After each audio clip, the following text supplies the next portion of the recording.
If ax plus 2 times bx plus 7 is equal to 15x squared plus cx plus 14 for all values of x, and a plus b is equal to 8, what are the two possible values for c?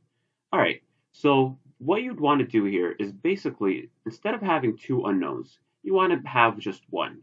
And how can we do that? Well, we need another relationship that relates a and b.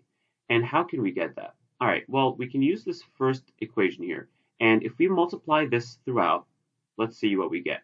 We will get abx squared plus 7ax plus 2bx plus 14 is equal to 15x squared plus cx plus 14.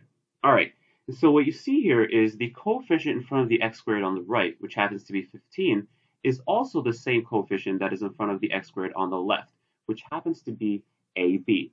So now we have another relationship. So this relationship is a times b is equal to 15. And we have the earlier relationship of a plus b is equal to 8. Okay, so we can actually use this relationship to say that b is equal to 8 minus a. And if we plug in that value for b in here, then we'll get what? Then we'll get a times 8 minus a is equal to 15. And if we FOIL that out, we will get a squared minus 8a plus 15 is equal to 0. Okay?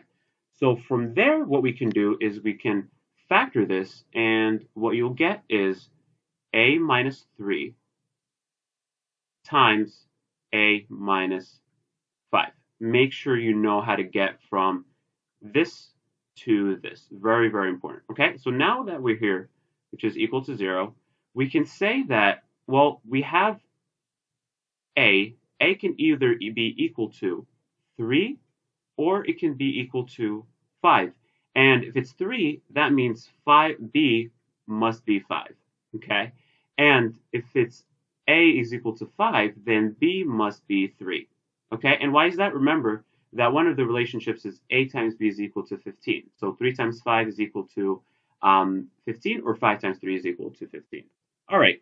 So what we do now is we take this set of numbers, these values for a and b, and we plug them back all the way into, if I can get it here, we can plug it all the way back into this equation right here and see what that gives us. And if you do that, what you'll see is the following. For these sets of numbers, you will get 15x squared plus, what's an x, 31x plus 14. And look at that. The value in front of the x, 31, is our c, because that was the earlier coefficient in front of our x, which is c, right here and right there.